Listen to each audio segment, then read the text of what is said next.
आइए हमारे साथ हमारे चाचा जी श्री विनोद शुक्ला जी साथ में हैं। आइए इनसे चुनावी चर्चा करते हैं। चाचा जी, इलेक्शन तो हो गया और आपने रिजल्ट भी देखा। मोदी जी का जो है हैट्रिक भी लग गई है और आप लोग भी मोदी जी के समर्थक रहे हैं। कौन सी कमियां हैं जिससे उत्तर प्रदेश में इतनी कम सीटें आई? कमियां तो बहुत हैं, लेकिन दो तीन कमियां ऐसी हैं जिस पे सरकार को फोकस करना पड़ेगा। बताइए। जैसे नंबर एक, युवा बेरोजगारी। चूँकि उत्तर प्रदेश हमारा बहुत बड़ा प्रदेश है और क्षेत्रफल के हिसाब से आबादी भी लगभग 24 करोड़ है, तो सबसे युवा प्रदेश है। और युवा बहुत है, चाहे मिलिट्री में देखो, आर्मी में, चाहे किसी भी सेक्टर में लोग नौकरी के लिए, पुलिस में, इसमें सब पूरा एकदम कमी नहीं है। अगर चाहे तो पूरे देश की आर्मी पुलिस इसी में से भर ले, उत्तर प्रदेश में से। दूसरा, वैकेंसियां भी हैं। वैकेंसियाँ भी हैं। और हमारे यहाँ इंफ्रास्ट्रक्चर नहीं, उत्तर प्रदेश में कृषि प्रधान है। अभी तक कोई फैक्ट्री नहीं आई बड़ी, कुछ भी नहीं आई। अभी योगी जी हमारे मेहनत कर रहे हैं, अभी सड़कों का जाल बिछ रहा है, प्रोग्रेस बहुत हो रहा है, लेकिन युवाओं के पास अभी तक कुछ नहीं पहुंचा है। एक सबसे बड़ा मुद्दा ये है। दूसरा मुद्दा ये है कि आप जो नौकरियां वितरित कर रहे हैं, संविदा पे वितरित कर रहे हैं 3 साल के लिए, 4 साल के लिए।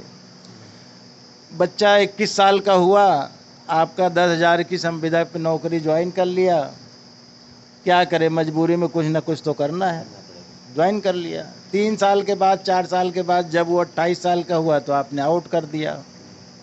अब वो कहाँ जाए? और ना इधर का रहा ना उधर का रहा, हाँ, ना राम का रहा ना रहीम का रहा। हाँ, ये बहुत बड़ा कारण है, छोटा कारण नहीं। सरकार को इस पे पॉलिसी बनाना चाहिए और जितनी भी रिक्तियां हैं उसे पूर्ति करना चाहिए, एकदम ईमानदारी के तौर पे, ईमानदारी से करना चाहिए। उसमें ढेर सारी चीज़ें नहीं लगाना चाहिए कि बच्चे परेशान हो और उनको क्या दिक्कत हो। उनकी योग्यता के अनुसार जो जहाँ है उसको नौकरी मिले। पेपर लीक पर भी लगाम लगानी पड़ेगी। ये इसी में आता है सब। ये जब चुनाव आता है तो आप पेपर करवाते हो 2 महीने पहले, फिर पेपर लीक हो जाता है, आप उसको जो है कहते हो कि चलो हम फिर से कराएंगे। चुनाव हो गया, उसके बाद फिर ठंडे बस्ते में चला गया। आप ये बताइए कि अध्यापकों का ही ले लीजिए, सुपर टेट का एग्ज़ाम उत्तर प्रदेश में कब हुआ था? कब हुआ था? तो जो बीटीसी बीएड करके बैठे हैं वो जा कर के कहीं गार्ड की नौकरी कर रहे हैं, कहीं कुछ कर रहे हैं। हाँ, अब आपके यहाँ वैकेंसियाँ हैं तो आप क्यों नहीं साफ़ सुथरी वैकेंसी करा के कराते? रही बात, बच्चे स्कूल में नहीं हैं, बच्चे स्कूल में नहीं हैं, आपके पास नौकरियाँ सीमित हैं, आपके पास सरकारी स्कूल सीमित हैं, आपके पास सरकारी टीचर सीमित है, आप ज़्यादा नहीं रख सकते हैं। हाँ, तो सरकारी स्कूल में बच्चे भी नहीं हैं। बच्चे नहीं हैं तो टीचर कहाँ से रखोगे? तो आप एक सिस्टम बनाइए कि जो बेसिक एजुकेशन है 12वीं तक का, तो 12वीं तक की जो नौकरियां हैं वो सरकारी स्कूल के ही बच्चों को मिलेगी। प्राइवेट वालों को, प्राइवेट वाले प्राइवेट में जाएं। अच्छा, प्राइवेट वाले प्राइवेट सेक्टर में नौकरी करें और सरकारी स्कूल वाले, क्योंकि उनको एजुकेशन एक जो है अलग तरह का, मतलब अच्छा एजुकेशन दिया जाता है। और यहाँ हमारे सरकारी स्कूलों में क्या है, सरकार ने एक इतनी गंदी पॉलिसी बनाई हुई है कि 8वीं तक बच्चे को पास करना है, पास करना है। आप सोचिए, अगर अध्यापक को ये पता है कि बच्चा पढ़े या ना पढ़े, मुझे इसको पास करना है, ये बेसिक है, बेसिक मतलब उसकी जड़ है, तो वो पढ़ाएगा नहीं, वो गप्पे मारेगा। और बच्चा भी नहीं पढ़ेगा कि हम तो 8वीं तक पास हो ही जाएंगे। जब वो आगे बढ़ेगा तो सोचेगा कि यार हम तो लूट गए, हमारे पास तो कुछ रहा नहीं, या तो कहीं जा कर के लेबर बने, मिट्टी खोदे, या फिर क्या कहते हैं कि किसी की ये करे। तो इस पे ध्यान देना पड़ेगा। तीसरा कारण है झूठा आश्वासन। विपक्ष झूठा आश्वासन जो है देता है। हमारे देश की 60% आबादी ये नहीं मानती, उसको संविधान के बारे में नहीं पता है। लोग बोलते हैं संविधान बचाना है, संविधान बचाना है, संविधान का काका काका नहीं आता है। अभी हमसे ही पूछा जाए संविधान में क्या है, अच्छा, आप कैसे। उस पर कहना चाहते हैं कि जिस पर कहा गया था कि आरक्षण आपका खत्म कर दिया जाएगा। हाँ, जो हमारे मोदी जी ने तो सीधे सीधे कहा कि जब तक मैं जिंदा रहूंगा आरक्षण पे कोई हाथ भी नहीं लगा सकता। तो हमको लगता है विपक्ष की बात जो है वो जनता ने मान लिया था कि आरक्षण खत्म कर देंगे। मैं ये नहीं कह सकता, क्योंकि जनता जो है मोदी जी के ऊपर जितना विश्वास करती है विपक्ष पे तो नहीं करती, लेकिन पोलराइज किया गया है उसको। जो हमारे यहाँ के जो निचला तबका है, जो एसटी एससी तबका है, इसको जो है पोलराइज किया गया है, झूठ बोल करके और लालच दे करके इसको वोट को अपनी तरफ कन्वर्ट किया, झूठा आश्वासन दिया गया। जी, बहुत बहुत धन्यवाद आपको। और हमारे साथ हमारे साहेब शुक्ला जी भी हैं, ये भारतीय जनता पार्टी के जो है कार्यकर्ता भी हैं, इनसे भी जानते हैं। साहब शुक्ला जी, भारतीय जनता पार्टी उत्तर प्रदेश में इतना निराशाजनक प्रदर्शन आपकी पार्टी ने किया, क्या कहना चाहेंगे? कुछ नहीं कहना चाहता इसके विषय में। ये भारतीय जनता पार्टी की हार नहीं है, हिंदुओं की हार है ये। भारतीय जनता पार्टी में ही हिंदू हैं? जी, हिंदू केवल भारतीय जनता पार्टी में ही हैं? सनातन धर्मियों की हार है ये, क्योंकि वो सब इकट्ठा हो गए और हम इकट्ठे नहीं हो पाए हैं। तो क्या कारण रहा? कुछ तो कारण रहा होगा कि आप इकट्ठे नहीं हो पाए हिंदू। कारण ये था कि वो लालच में पड़ गए, इसलिए वो सब इकट्ठा हो गए। लालच मतलब 1 लाख रुपया और 10 किलो राशन। वही हाल है जो पढ़ रहे थे ना, स्काई इज फॉलिंग, आसमान गिर रहा है, सब लोग एक तरफ भागो। तो संविधान बचाना है, भागो सब लोग। पता नहीं है किसको कि आसमान कहाँ गिर रहा है। हाँ, तो आप लोग बाद में उसको ले जाके शेर के गुफे में ले जाके अंदर कर दिए और शेर सबको चट कर गया। और यही इस बार भी होगा, बस वही स्काई इज फॉलिंग में सब फंस गए उसी में। तो ये तो खतरा बहुत ज़बरदस्त है। तो योगी जी के जो 2027 का इलेक्शन है, तो योगी जी के लिए फिर खतरा आ जाएगा? नहीं नहीं, तो जो और बचे हुए हैं, जिनको शेर खा गया तो खा गया, और जो बचे हुए वो समझ जाएंगे कि वो कहाँ गए। वो भागे तो थे स्काई स्पालिंग में, लेकिन गए कहाँ वो, इसलिए वो समझ जाएंगे, वो गुफा की तरफ नहीं जाएंगे। और जो टिकट वितरण हुआ है उत्तर प्रदेश में, क्या ऐसे लोगों को भी जो टिकट दिया गया जिनके बारे में कहा जाता है कि योगी जी ने जो है मना किया था कि इनको टिकट न दिया जाए, तो अमित शाह ने की दबाव में उनको भी टिकट दिया गया, क्या इसका भी कारण है? हाँ, कुछ कारण है इसका, लेकिन बहुत बड़ा इशू नहीं है इसका। सांसद जो होता है वो पूरे ज़िले का होता है, वो किसी की नाली नहीं साफ़ करता है आके, और ना ही किसी की नाली बनवाता है। और हर जगह अच्छा काम हुआ है, कहीं भी आप देख लीजिए। और संगम लाल गुप्ता आपके यहाँ जो सांसद थे, उन्होंने मैं जहाँ भी गया लोगों ने कहा कि वो कभी आते ही नहीं हैं। इसका भी जो है रीज़न क्या आपको लगता है कि जनता पर प्रभाव पड़ा है इसका? नहीं, हाँ प्रभाव पड़ा है, लेकिन बता तो दिया ना कि सांसद जो है वो नाली साफ़ करने के लिए नहीं बना हुआ है। बड़े बड़े काम संगम लाल गुप्ता जी ने कराया है, फ्लाईओवर है, बाईपास है, क्या भाजपा सरकार में क्या नहीं हुआ है। प्रतापगढ़ में मेडिकल कॉलेज सपना था, वो भी बन गया है। प्रतापगढ़ जाइए आप, चिलबिला जाने के लिए इतना जाम लगता था, 3-3, 4-4 घंटे, अब तुरंत पब्लिक जाती है, वापस निकल जाती है उस पर। नहीं, बड़े काम तो हुए हैं, बड़े काम तो हैं, मैं मानता हूँ, लेकिन जनता चाहती है कि उनके पास सांसद पहुँचे। एक सांसद पूरे ज़िले में किसके पास पहुँचेगा? फिर सांसद पहुँचने के लिए बुलाना पड़ता है उसको। किसने बुलाया कि सांसद जी नहीं आए उसके दरवाजे? चलिए ठीक है, अब मैं दूसरे मुद्दे पर बात करता हूँ कि आपके यहाँ जो ये जातिवाद उत्तर प्रदेश में जो है जातिवाद चला है, इस बार प्रतापगढ़ में भी आपको लगता है कि जातिवाद चला है?